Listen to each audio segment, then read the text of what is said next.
Do you think this is a power move? You know, like Darth Vader, you don't know the power of the dark side. Batfleck, come and get me. I need to think of my own power move.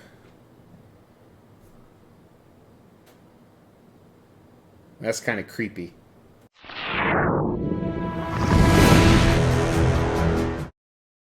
As the Extreme channel is pushing towards 50,000 subscribers, these are just a few of the statues we're giving away on the journey there. If you want to know how to win one, stay tuned for later in the video. Hey, welcome to the Extreme channel, where today we're looking at the Prime 1 Studio Batfleck from Justice League, specifically the tactical version. That's right, this giant 1/3 scale statue is their second variation from the Justice League movies. The first is actually this piece right here, which I used to own. And I was a big fan of that piece, but I got out of the entire Justice League line simply for the fact that I wasn't a big fan of the movie. However, then they released the Snyder Cut, and I absolutely loved it. Especially the final battle, where Batman, or Ben Affleck as Batman, wore this tactical outfit. So I had my eye on this statue for a long time, but they offered 3 different versions, and I really wanted the deluxe bonus version, the top version. And it was incredibly difficult to come by. However, I was able to land it at retail. We'll talk about that in value, because as usual, we're going to do an extreme review, cover paint, sculpt, concept, design, value, X factor. And here he is in all of his glory, and I think he's going to look fabulous, because I also have their black suited Superman on order right here. And I do have their dark side.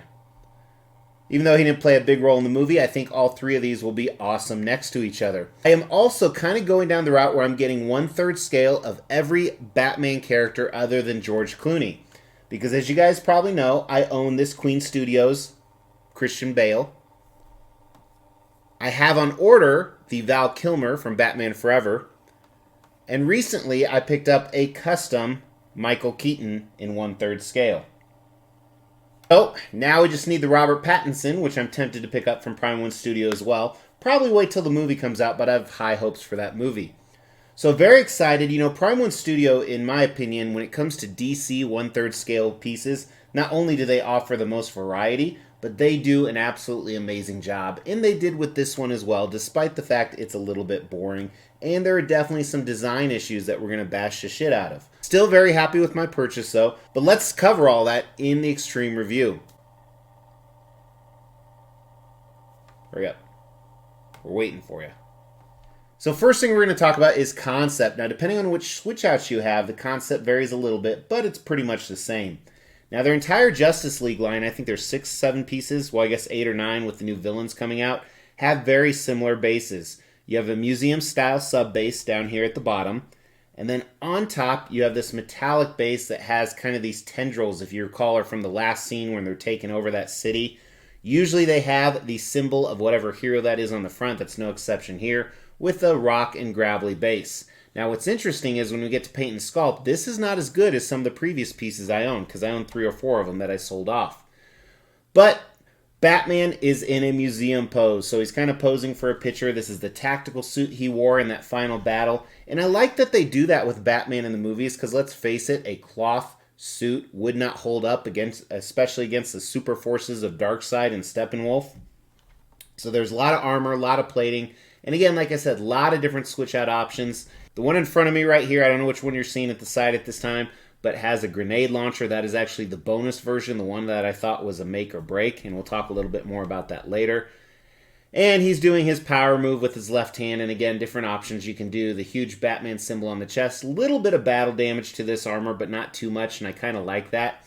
And the portrait I'm displaying is the deluxe version, where you can actually see his eyes.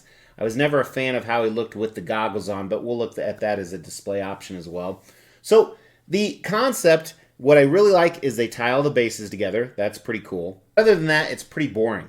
I really don't have a lot to say about it. So the concept actually is a 2 out of 5 on this statue in my opinion.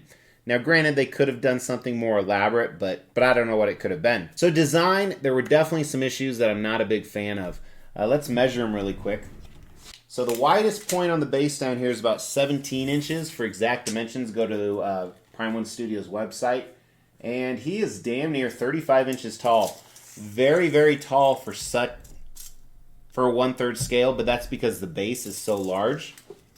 And here we have about 13 inches deep. Now the unboxing assembly was pretty easy, but take a look at that. They were able to fit everything in one box, which was kind of nice. However, as you know, with Prime 1 Studio, it's a bitch to actually get the art box out. Those 4 foam squares on the corner and getting it back in just right is almost impossible, so you can't see the art box. However, here is the box itself with the styrofoam. There was a hidden top layer with the cape, which is pretty typical with mixed media pieces. Here is the actual true first layer with the wax paper on it, and without the wax paper, the body, the portraits, a few other pieces, and the second layer had the base and a bunch of arms, as you can see, once I removed the wax paper.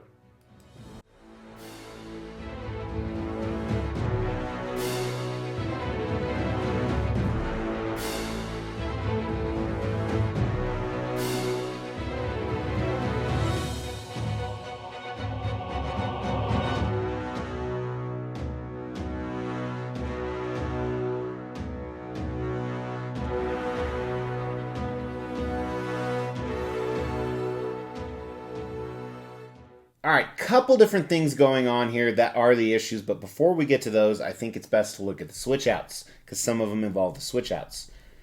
So first, on the regular version, you can have his right arm draped down to the side. So this comes with every single of the 3 versions.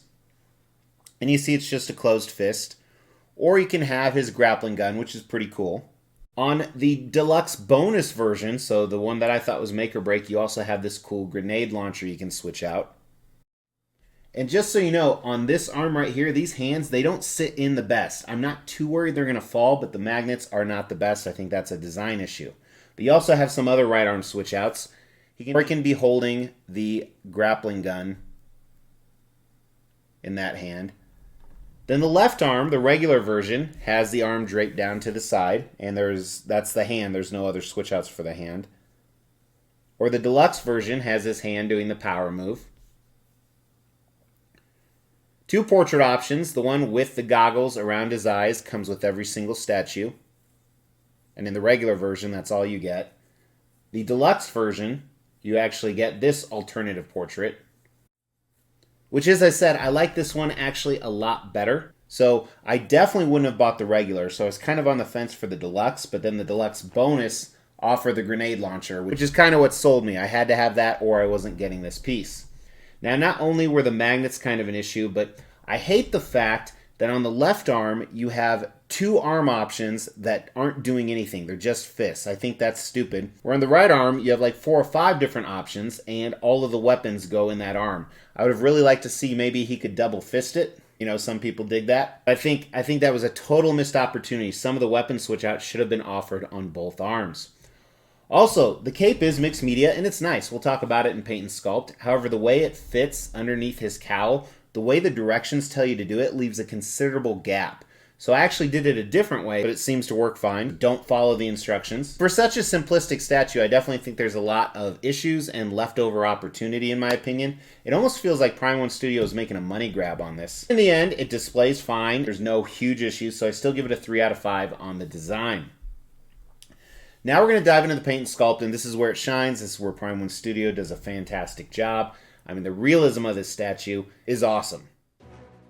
Now, before we dive in, I do want to look at a few of the switch outs, starting with the grappling gun here. I think this looks great.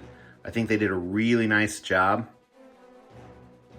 I like the hooks on the end there. We'll look at his hands later with this statue, but overall, it's done pretty well. Small circuitry and gadgets, just a cool little addition. And his other portrait here. So you're going to see a lot of the same things. They got the likeness done really well. But I just was never a fan of the way this looks. So nothing against the Paint and Sculpt, but he looked goofy in the movie in my opinion as well. But I wanted to give you guys a close-up shot of this. A lot of the stuff we'll talk about is actually going to be on this portrait. But definitely wanted to give you guys some close-ups of that. So starting with the base, definitely the weakest part of this statue. You know, the bottom sub base here has a little bit of a hint of gray to it underneath lights. Otherwise it looks like it's more of a black color, but you almost see like some battle wear and rust on it. Not rust, but wear is probably the best part or best way to describe it. Some rivets on the side. and you're not really drawn to that. You're drawn to the this part of the base where you have the circuitry and gadgets and the coils, these tentacles that were reaching out and taking over the city when Steppenwolf was trying to summon Darkseid, at least in the Snyder cut, because it was a different version when the mother boxes were working. So I love that they do that. Then they have the steel plated front with the bat symbol. I think that's awesome. But it's kind of sloppy, like some of the paint and the sculpt kind of melds together.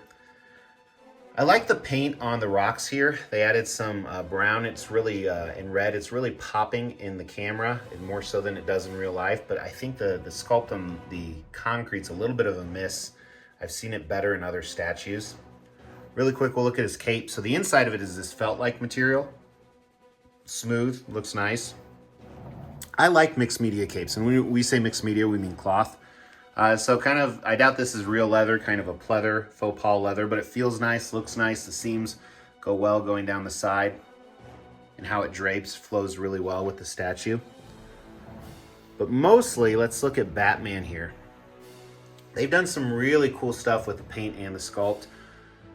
So the anatomy looks good. You can't see a lot of it, but you know, he was kind of bulky in those movies, and I think they captured that, especially with all the different layering on here. You got the cloth and then the armor on top of that. You have straps, steel plates.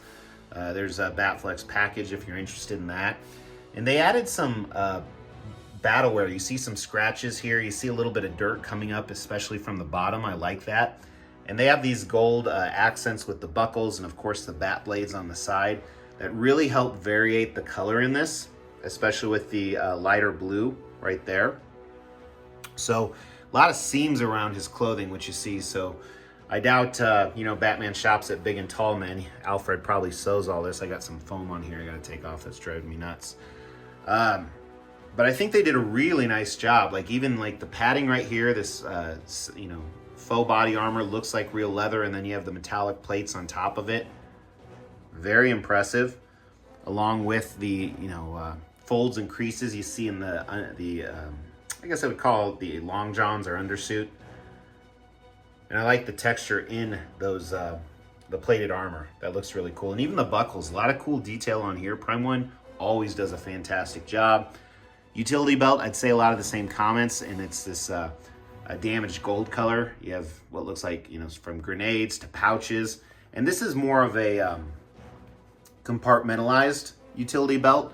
So I doubt these are kind of the soft that we're used to seeing from like the Adam West shows, but it looks great.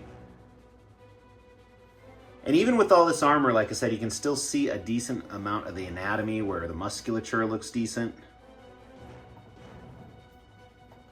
And so much plating going on his chest. Probably took him forever to get dressed in this. Now there's a little bit of the gap you can see, and this is with me doing it the way I wanted to do it, not following the directions. The directions, it was much bigger than that. So maybe, obviously I'm just doing it wrong, but I got to figure that out. The portrait is fantastic. The likeness, I think, is spot on. They even have down to his moles right there. The 5 o'clock shadow he always has, the pursed lips. I really like the expression on the face. I think it's a good representation of him during that battle. The eyes look fantastic. They almost look like they're following you. Cowl is really nice. The streaks in it really bring it to life. I'm gonna have to mess with that quite a bit. But big design flaw. So just really nice job overall. They always knock it out of the park with their 1/3 scale, the paint and sculpt. Their movie pieces are no exception. You know, part of me wishes I still had this entire line. I think I owned them all but Wonder Woman at one time, and the original Superman. But props to Prime One on the paint and sculpt in this. Let's start with the paint. Now, as we talked about, with so many dark colors, it still did a good job with the variations. I think the gold buckles really helped out on that. So I think the paint's a solid 4 out of 5. It's really impressive. It's not really sloppy. It's done well. The base, that rock base, is really killing me, especially since they did so good, like I remember on the Cyborg piece from this line that I used to own. If it wasn't for that, I would probably give the sculpt a 5 out of 5. You know, I'm going to give it a 5 out of 5. I think they did an amazing job. The likeness is great. The armor is great. Batman is great. Really, really impressed, which is why I bought this. Now we're going to talk about value. So as I said, they made 3 editions. A regular version, a deluxe, and a deluxe bonus. So they made 400 of the regular, and then 350 of the deluxe and 350 of the deluxe bonus. So 1,100 of them. And ironically, that was the retail price as well. $10.99 was the retail price for, I think, all of them. I don't know if I'm mistaken. The regular might have been a little bit cheaper. You know, which is really nice. They recently released their Batman and Sonar suit, which about is as fancy as this, and I think it's like $300 or $400 more. So I think the value is really good on this, especially with the re-release of the Snyder Cut. If they continue Batfleck as Batman, which is kind of still up in the air, I doubt he'd ever wear the suit again, so I think that hurts the value a little bit. But still, $10.99 for a 1/3 scale isn't bad, and of course you have to add shipping and taxes. So I think the value is a 3 out of 5 on this. Now, if I had the regular version, I would probably rate the value a little bit lower. However, the future of pop culture can definitely change things because that's one big thing that influences statue prices. So, for example, if they made another Justice League and he wore this tactical suit again, then the value would shoot way up. Does this have the X factor? No, he's not a 5 out of 5 statue. He's a little disappointing. Nothing I'm going to lose sleep over. Like I said, I think he's going to look great with the other Batmans. I needed a representation of Batfleck. I think he's probably one of the best ones out there. He's going to look great with the Superman, the recent J&D Gal Gadot statue right here that I reviewed, and Darkseid. So I'm pumped at what that display is going to look like. And I'm going to do a room tour really soon. So make sure you've not only liked this video, but you subscribe to the channel and you hit that bell notification. I can't wait to show you guys because I think it's fair to say 90% of the collection down here has changed. I've removed so much. Can actually walk around drunk, which is a good thing for me. So make sure to stay tuned for that. But in the meantime, let me know what you think of this guy. Throw a comment down below because you might win a statue. We will be giving all of these statues away, plus additional ones at every 5,000 subscriber milestone. To win one of these statues, all you have to do is make sure you've liked this video, you've subscribed to the channel, you've hit that bell notification, and then just drop a comment below. Every 5,000 subscriber milestone, we are going to do a random drawing and pick a random comment and give one of these statues away, plus some additional ones I'm not showing right now. The more videos you comment on, the higher your chances are to win. Thanks for tuning in, guys. Really appreciate it. Please drop me a like on the way out. It really helps the channel. I do appreciate that. I read every comment below. In the meantime, check out some of these other videos. I'll talk to you soon. Take care.